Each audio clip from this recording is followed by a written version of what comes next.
Hello people of the internet and welcome to Let's Play Civilization 5 A Brave New World.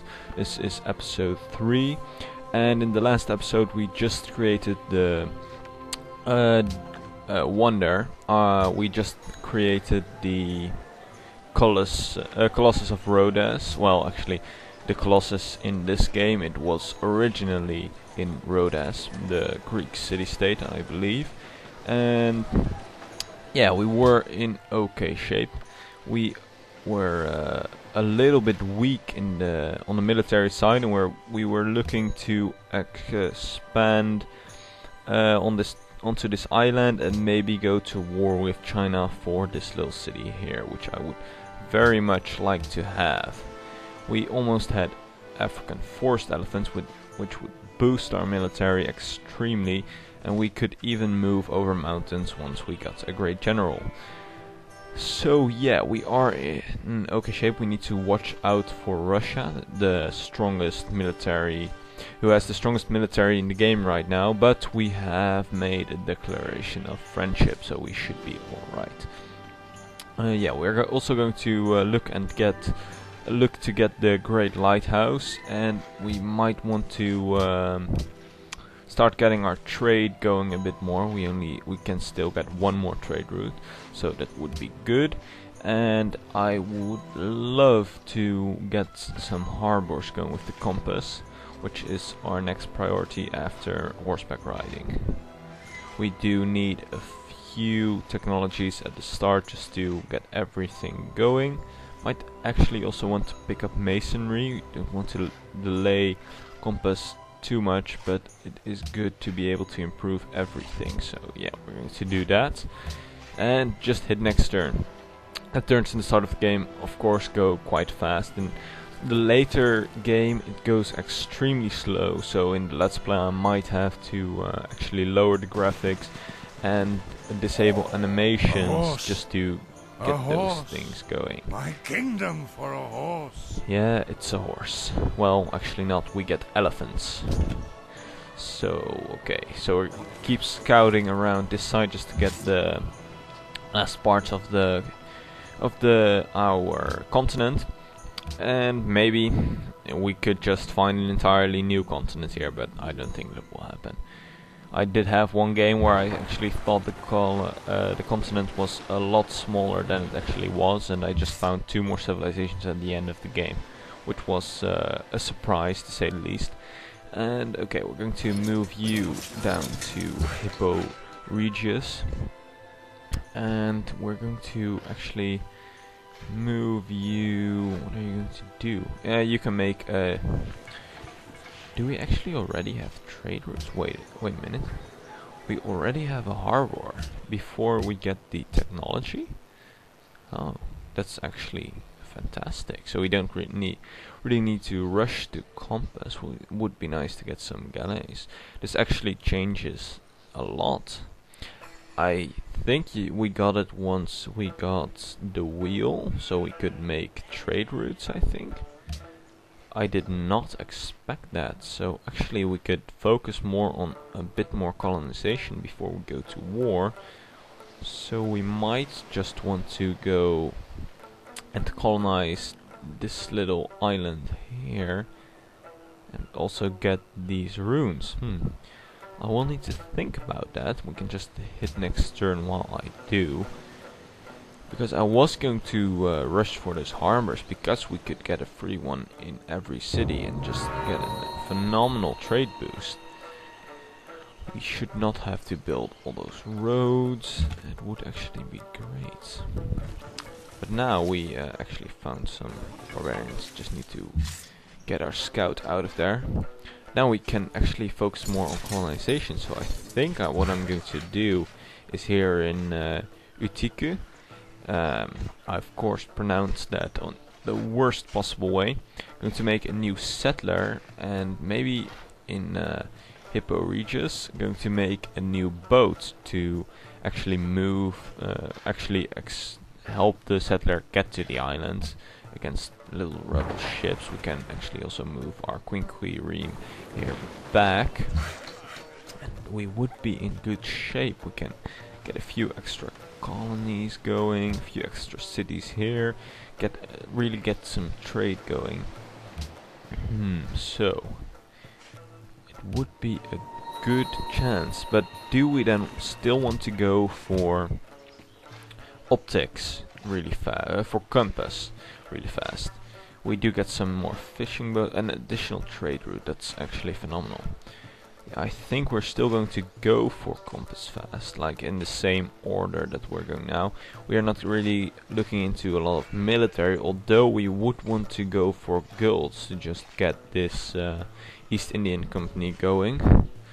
So we might actually want to do that first instead of the extra trade route, which is good, but we don't need it right away and nobody else can get it from us. I'm still not sure if the East Indian Company is actually national or a world wonder, because the last time I built it, I think I built it in my last game. It was a while ago.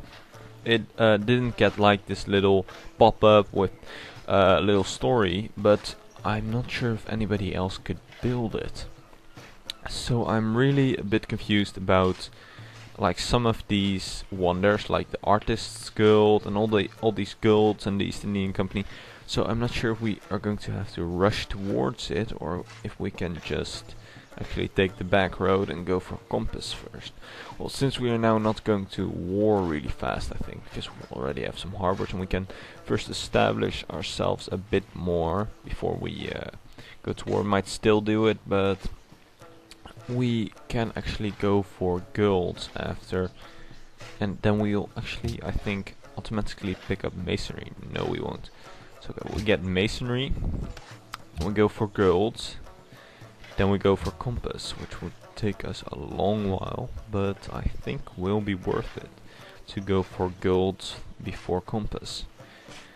And it will delay our fleet, so that is bad, but I think we are not going to go to war anytime soon, although I still want this province, so we can just go for some colonization and expansion around here, get these extra runes, maybe even get a tech upgrade for our warriors, which would be phenomenal. I've never really had like a more advanced unit than your normal like warrior get a tech upgrade, so it would be funny if we could get our swordsmen to become knights like really early in the game. We would just crush through everyone.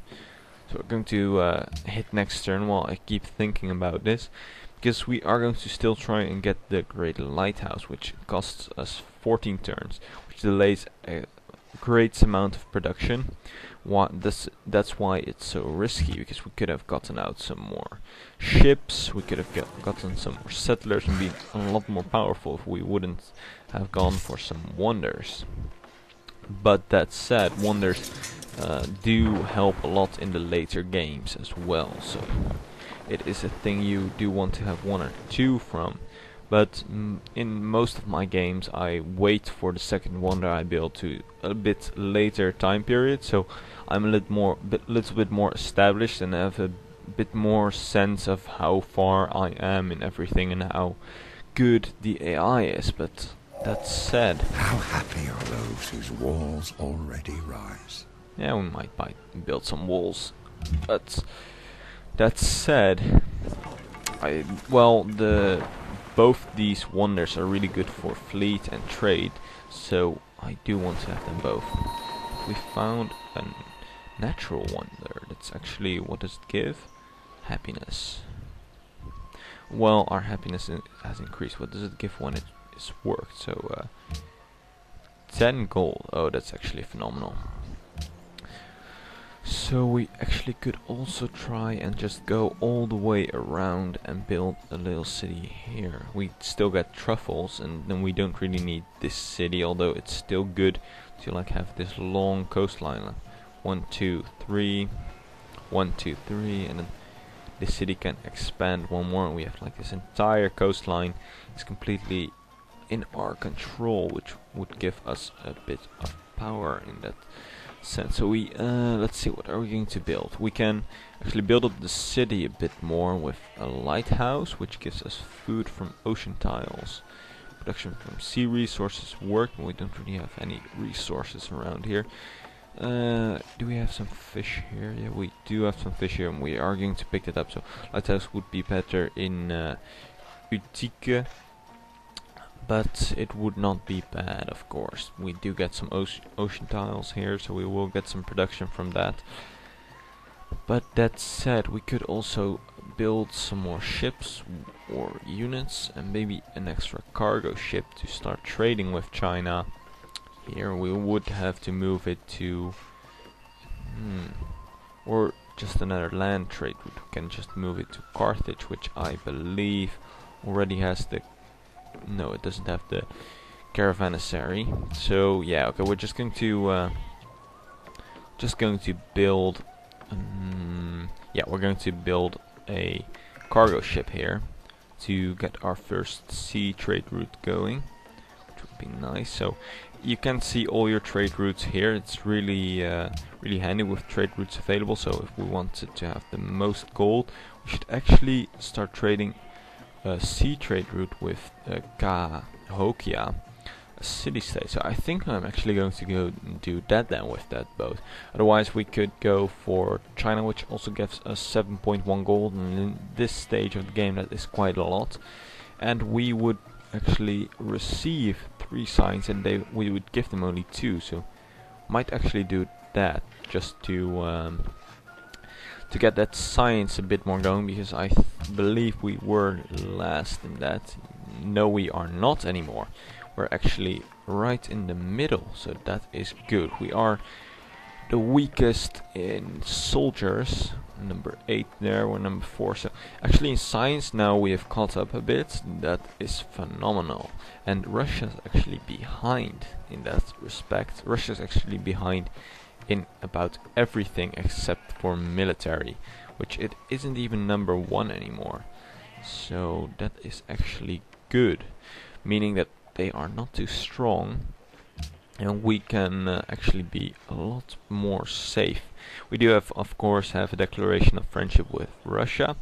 We might still go to war with China in the future, but still going to play a bit passive this game. It is nice to see how the AI reacts in that kind of situation.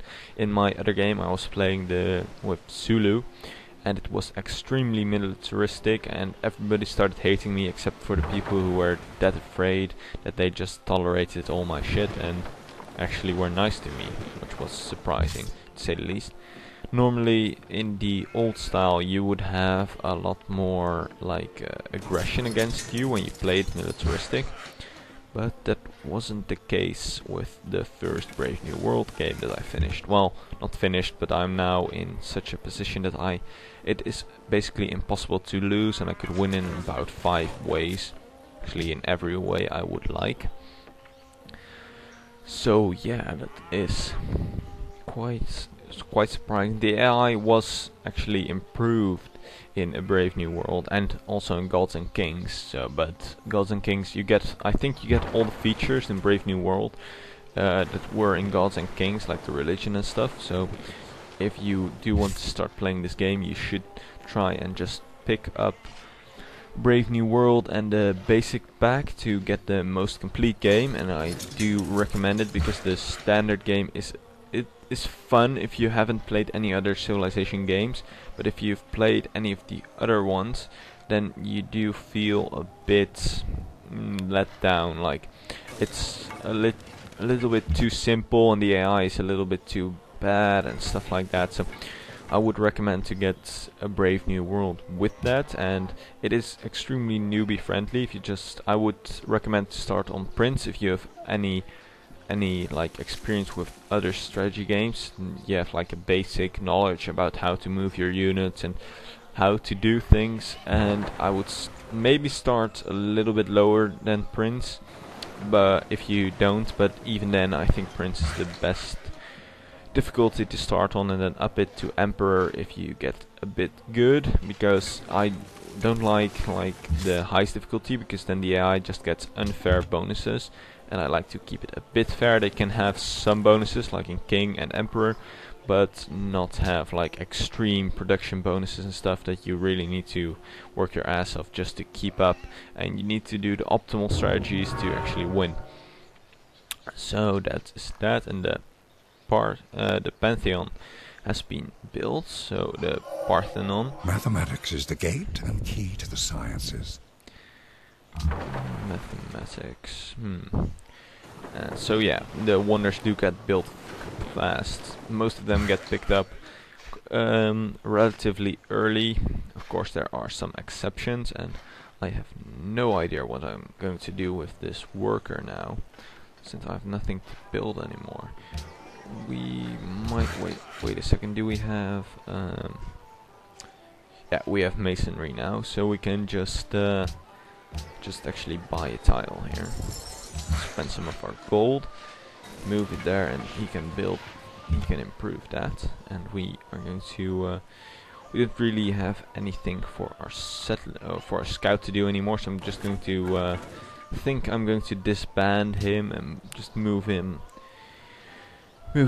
our territory and disband him, because yeah, we are going to scout with ships later on once we get optics to I keep saying optics, I think that was the first one. Yeah, I mean, of course, astronomy, to get maybe try and get some colonization going on the other continents.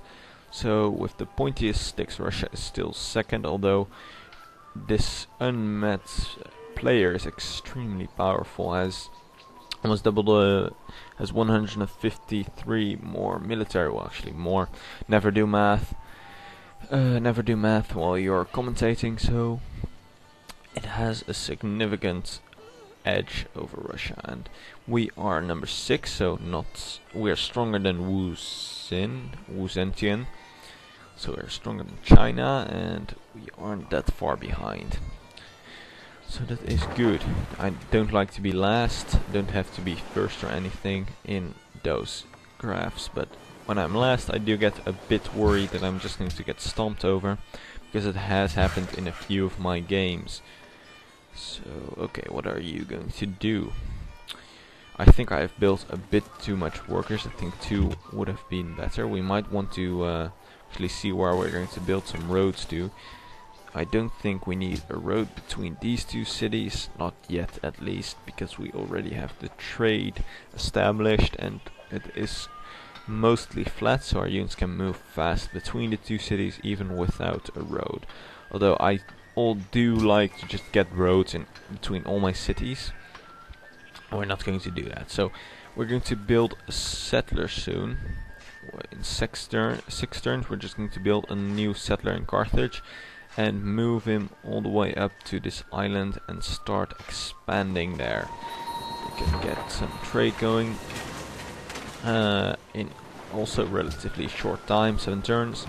So, okay, we have some production here. How long will it take to get 18 turns? No, we're not going to do that. We're just going to keep improving this little place. So, let's build us. We're not going to go for the religion game. I think before we can get anything of a religious sort, everything will be picked up. We're going to get the lighthouse here to get some production going once we get those ocean tiles, and to get some extra food from the fish. So what are you going to do now? I think I might want to disband one of my workers, since they are all, like, I can't get anything to do anymore. I actually don't want to make some farms here, but I'm going to just keep them busy, and after this is improved I might disband one to get a little bit extra gold per turn, and we really don't need it. So okay, cities have grown, nothing too special. We might actually want to also get the let's see, we might want to get the construction here to get some colosseums going for extra happiness. Once we start expanding, we do need to manage our happiness extremely well. So you're just going to move back to our territory all the way around. And oh damn it, China's blocking that off. Yeah, we'll go through the city-state here. And let's wait, next turn. Okay. So that is quite good. We are also processing towards a golden age. We're almost at 400, which would be nice to get a golden age once we are going to build a new wonder, because it does give a nice production boost. And we do want to have some of the economic wonders. Okay, you're going to move here, then wait one turn to get over that B without pissing off that city-state. And we could actually throw in a bribe here. Would that give us enough influence to be allies? Well, actually only for one turn, so I don't think it's worth it. Although we do get happiness. Something. We might actually wait until we get 500 and then just bribe them again. Maybe, do they actually have any quests? Do you have any quests? Come on. Build a great lighthouse. Oh, actually if we build a lighthouse and then bribe them, we would be in good shape. So 3 turns until the lighthouse.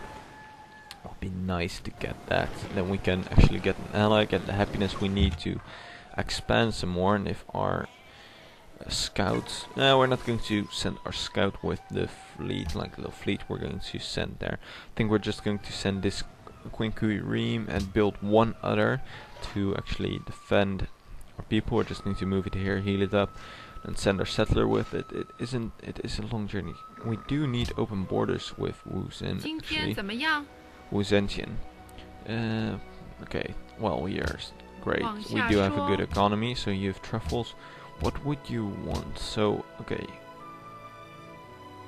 Oh, they already have one. What do you want for... 不行. You don't want anything. So if I would propose 2 gold per turn, that's actually great. So trade. Can we actually do... shit. Oh damn, we need civil service to get that. So we can actually not move our ships back over to our territory because of this little city. I think we are going to just attack them then, because that is just extremely painful. So we're going to complete that great lighthouse. We are going to still expand, but I think we're going to get a bit here, just get all the fish and the whales, and then we would have a lot. We would be in good shape. And we have a road here. So what are you going to do now? I think you're also going to build a few more farms in this general area, just to keep you busy. Next turn.